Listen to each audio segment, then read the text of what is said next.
और सिद्ध कर दिया कि काम साधना अपने आप में काम है। फिर महाकाली साधना की और कहा कि महाकाली साधना की प्रणाली, फिर बगलामुखी साधना की, फिर उन्होंने राधा संप्रदाय से संबंधित साधना संपन्न की। और जब राधा संप्रदाय की साधना प्रारंभ की तो खुद नृत्य साड़ी की वगैरह किस्सा वगैरह पहनते थे और पहन कर इच्छा को जो उनकी पत्नी है। और हुआ क्या, 3 महीने बाद रात सफर में सूरज बढ़, सीना बढ़ गया, जो हिप थी वो फैल गई, चाल में बिल्कुल नाजुक आ गई जैसे कोई लड़कियां चल, पानी उनकी पतली हो गई। और उन्होंने कह दिया ये राधा स्वामी संप्रदाय के काम। यहाँ समझने की जरूरत है, इस समय जब हम हो जाते हैं तभी वह साधना पूर्णता प्राप्त, यहाँ समझने श्री कृष्ण के अनुरूप बन जाते हैं। और जब मैं कहता हूँ कि वह प्रेमी और प्रेमिका, प्रेमिका में वही भावना, ठीक वही वैसी जात, वैसी बोलने की तरीका आ जाती है तो प्रतिबिंब है जो उसके ऊपर पड़ता है। कम पड़े ज्यादा पड़े वो अलग पड़े। और रामकृष्ण परम उस राधा बनने की मुद्रा में अपने आप को राधा मान लिया कि मैं राधा हूँ, तो पूर्णतः राधा मान लिया, ठीक राधा युक्त। और जिस क्षण आप गुरुमय हो जाए उस क्षण आप अपने आप में रह नहीं सकते। वह तो विसर्जन करने की क्रिया है। आप और वो दोनों नहीं रह सकते, संभव नहीं है। प्रेमी और प्रेमिका दोनों अलग अलग नहीं रह सकते, पति और पत्नी दोनों अलग अलग नहीं रह सकते, संभव नहीं। इष्ट और भक्त भी अलग अलग नहीं रह सकते, दोनों में एकता, एक रूपता, एकात्मता आनी है। जब हम खुद की बातचीत अच्छी लगती है, उसकी भावना अच्छी लगती है, उसका चिंतन अच्छा लगता हो, उसी का बिंब अच्छा लगता हो, जब हमारे सामने किताब हो तो अक्सर भी वही सामने दिखाई देते हो, तब तन्मयता आ जाए। यह तन्मयता महाकाली को अपने शरीर में समाहित करने की क्रिया है। ठीक वैसा ही स्वरूप, वैसी भावना, वैसा चिंतन जिस क्षण आ जाता है उस क्षण महाकाली की पूर्ण प्राण प्रतिष्ठा शरीर में हुई। जब मैंने सुबह कहा कि आप तो प्राण प्रतिष्ठा, तो आपको प्राण प्रतिष्ठा केवल होठों से नहीं होती, रामकृष्ण परमहंस की तरह उसमें डूब जाने की क्रिया होनी चाहिए, विसर्जित हो जाने की क्रिया होनी चाहिए। और यदि विसर्जित आदमी नहीं हो सकता, आदमी अपने आप को बचा सकता है, कुछ बचा लेता है, और जो कुछ बचा लेता है वो अपने आप में विसर्जन भी नहीं। आप अपने आप में कुछ है नहीं। जिस क्षण आप अपने आप को पूर्ण प्रहीन कर देंगे उस क्षण आप बहुत कुछ प्राप्त कर लेंगे, कभी आप ऐसा हो। यही साधना की पहली कसौटी है। यह साधना की अपने आप में पूर्णता है कि जब हम महाकाली साधना करें तो ठीक उसके पूर्ण आत्म को अपने शरीर में समाहित कर ले। जब साधना में बैठ जाए, जो आप साधक ही बन गए हैं, महाकाली तो बहुत मामूली है, उच्च से उच्च कोटि की साधना भी आपके शरीर में समाहित हो सकती है। महाकाली को सिद्ध करना कौन सी बहुत बड़ी बात, मगर उसमें उतनी ही आत्म भावना आनी चाहिए, उतनी तन्मयता आनी चाहिए, डूब जाने की भावना। जब अगर आप सोचेंगे कि मैं हरि कृष्ण हूँ और महाकाली साधना कर रहा हूँ, इसीलिए प्रातः काल मैंने आपको प्राण प्रतिष्ठा प्रयोग बताया था, आज तो प्राण प्रतिष्ठा प्रयोग भी बताया। और आपको प्राण प्रतिष्ठा प्रयोग का तात्पर्य यह था कि मैं जीवमय हूँ, मैं प्राणमय बन सकूं। पहली बार चेतना मंत्र आपको बताया था, ओम ह्रीं प्राण दे रूप चेतनी जागृति। आपने इन मंत्रों को देखा नहीं है, आपने इनको समझा नहीं है, आपने पास में ट्रांजिस्टर है, नॉलेज नहीं है, कहां से बटन दबाए तो आवाज क्या नॉलेज, और आपके पास सैकड़ों पदार्थ पड़े हैं, उसका उपयोग मालूम नहीं है। और जब तक हम उसका उपयोग नहीं समझ सकते, जब तक इस मंत्रों की चेतना नहीं समझ सकते, इस मंत्रों की तीव्रता नहीं समझ सकते, तब तक वह मंत्र शरीर में समाहित भी नहीं। इसलिए महाकाली साधना को समझने के लिए भी दो बातों की ओर पूर्णतः निर्लिप्त होकर के, अपने आप को पूर्णतः डुबो करके, अपना विसर्जन करके। मैंने प्रारंभ में पहले दिन आपको एक पंक्ति गई, और पंक्ति ये थी कि आप जब यहाँ हैं तो केवल यहाँ हैं। मैंने ये पंक्ति, यदि आप कुछ यहाँ रहेंगे, कुछ घर में रहेंगे, दुकान में रहेंगे, कुछ व्यापार में या 60,000 वर्ष भी आपके लिए बेकार है, यूजलेस, व्यर्थ। जब यहाँ रहे तो पूर्णतः उस मंत्र में डूबे, उस चेतना में डूबे। वह बिंब आपके सामने 24 घंटे आंख बंद करने पर भी वही बिंब आपके सामने स्पष्ट। और जिस क्षण ऐसा होता है, और ऐसा कैसे हो सकता है, उस चेतना में, क्योंकि चेतना मंत्र जितना ही ज्यादा आपके अंदर रिपीट होगा उतनी ही अंदर प्राण ऊर्जा पैदा होगी, और जितनी ज्यादा प्राण ऊर्जा पैदा होगी उतना ही वो बिंब शरीर में समाहित होती है। ये क्रिया किसी को अपने शरीर में समाहित करने के लिए जीव युक्तता से प्राण युक्तता में आना जरूरी है, और प्राण युक्तता में चेतनता में आना जरूरी है। और उस चेतना मंत्र की अपने आप में छोटी सुविधा यही है, उसका मतलब यही है, तात्पर्य यही है कि सामने वाला चेतना मंत्र पढ़ने के बाद में जो सामने बिंब है वह शरीर में स्वतः समाहित होता रहता है। जितने प्राण चेतना जागृत होगी उतना ही बिंब ज्यादा। यदि आप एक बार मंत्र पढ़ेंगे ऊर्जा नहीं बनेगी, उसका कुछ अंश शरीर में समाहित जरूर। और यदि आप तो पूरी एक धमन पट्टी की तरह पूरी तरह से चार्ज पूरे शरीर को कर लेंगे, पूरा शरीर धौंकने की तरह चलने लग जाएगा, शरीर में प्राण चेतना पैदा हो जाएगी, आग आग से तड़प पैदा हो जाएगी। उस क्षण उस बिंब को देखें, उस बिंब को पूरी तरह से शरीर में समाहित होना ही पड़ेगा, संभव है। उसके बाद मंत्र अपने आप अर्थ नहीं रखता है, क्योंकि वह बिंब ही अंदर समाहित है। तो फिर मंत्र अपने आप में सामान्य क्षणिक कल्पना, यह चेतना मंत्र की पूर्णता है। और जिस क्षण चेतना मंत्र की ऊर्जा के लिए अपनी प्राण चेतना के द्वारा, जिसको हमने अंग्रेजी में ऑक्सीजन प्राण वायु कहा है, सी वायु नहीं कहा है। हिंदी में उसके लिए शब्द है प्राण वायु। हिंदी सारे शब्द बिल्कुल प्रामाणिक है, हमने उसके अर्थ का अन्वय नहीं समझा। ये जीव वायु भी कह सकते थे, जीवन भी तो जीव से होता है नहीं, यह प्राणों की शक्ति देने वाला है। और प्राण वायु के माध्यम से जिस क्षण आप सांस को गहराई के साथ लेंगे, सांस को गहराई के साथ निकालेंगे, तो स्वतः प्राण चेतना के माध्यम से पूरा शरीर एक स्टेज में आएगा, एक स्टेज पर आएगा। और उस समय ये आप सुबह कल करें, जब सुबह इस प्रयोग को अवश्य करें।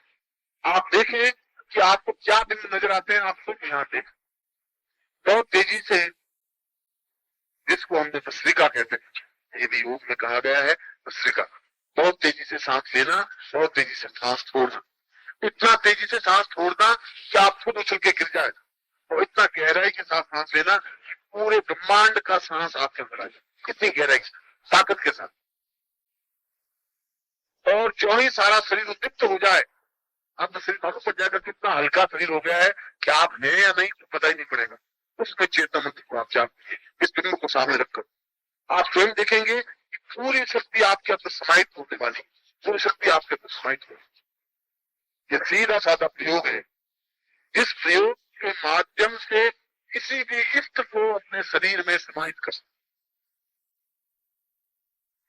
और इष्ट को शरीर में जिस क्षण समाहित हो जाता है, जब शरीर स्वयं पूर्णतः मंत्रमय हो जाता है। मैं मंत्रों के, ये तो एक तो वैसा मंत्र है, यदि आगे का साबर साधनों के माध्यम से मैं आपको बताऊंगा कि मंत्र तुरंत इफेक्ट कैसा होता है। आप मंत्र पढ़ेंगे, सामने पदार्थ आपके हाथ में रहे, आप कहेंगे कि इस समय अनार आना चाहिए, अनार आ गए। ये मंत्र की सीधी चेतना है, सीधा बिंब है, प्राण चेतना है पदार्थ के सुनने से, क्योंकि उनके पूरा प्राण चेतना से जाकर, ये पूरी प्राण चेतना जब आपके पदार्थ पूरा शरीर में ब्रह्मांड समाहित हो जाएगा, तो शरीर और समाज और ब्रह्मांड की कोई भी शक्ति आपसे न्यून नहीं रह सकती। इसलिए कल प्रातः काल जब सूर्य व्यायाम करें, तो सूर्य व्यायाम करने के बाद भस्त्रिका करें, बहुत तेजी से सांस लें और उसी तेजी के साथ छोड़ें। उसमें आप उस तो नहीं देखेंगे मेरा पड़ोसी देख रहा है, कल पूछेगा कि ये क्या करे, तो बड़ा तेजी सांस खड़खड़ बज रहा था, उसमें आप सभ्यता अपने पास रखेंगे, सभ्यता को खूंटी के पास अपने सीधे टांग करके फिर प्राण तेजी सांस लें, तेजी सांस निकालें, 60 बार ऐसा करें, एक दो बार नहीं। उतनी तेजी से कि अपने आप में ताकत के साथ इतनी तेजी सांस लें, और लेने के बाद जब आपका शरीर इतना हल्का हो जाए, आप अनुभव करें कि जब आपके सामने कुछ पता ही नहीं रहे, आपको पता नहीं रहे, उस क्षण आप इस दुख को सामने देखते हुए उस चेतना में आप देखिए अपने शरीर की शक्ति को, अपने शरीर के प्रवाह को। कल फिर आप मंत्र जाप करिए, आप खुद को मालूम पड़ेगा कि मंत्र की कितनी ताकत और ऊर्जा आ गई है आपके शरीर में, आप खुद अनुभव कर सकें। यश की क्रिया है, यश की चेतना, यश की प्राणस्थि, किसी भी इष्ट को अपने शरीर में समाहित करने के लिए यह प्रैक्टिकल है, क्योंकि प्रैक्टिकल करना पड़ेगा। अगर प्रैक्टिकल करेंगे नहीं, आप इस बात को समझेंगे, और उसके बाद ही इस पूरे मंत्र को, जिसको मैंने दक्षिणे काली के मंत्र कहा है, क्योंकि मंत्रों के दो भेद हैं, एक मंत्र है वाम काली के, तो एक दक्षिणे काली के। जो सौम्य साधना है, जो जीवन की रचनात्मक प्रक्रिया में सहयोगी है, वो दक्षिणे काली के। और जो जीवन का ध्वंसात्मक योग है, शत्रु को समाप्त कर देने की जो चेतना है, शत्रु को परास्त कर देने की जो चेतना है, वो वाम मार्ग की साधना है। वाम मार्ग की साधना का मंत्र बिल्कुल अलग है। मंत्र तो यही है, पर इस मंत्र का लोग दोनों ही दो रूपों में स्पष्ट करके उसका नाम है।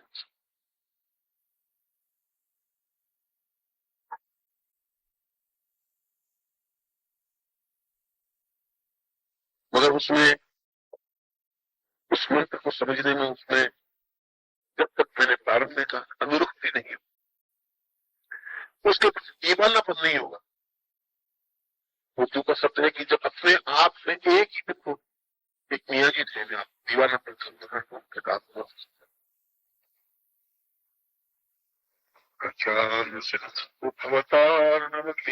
पूर्णम दिव्यो परां प्रवचितां विद्यं विद्यामां भगवती काली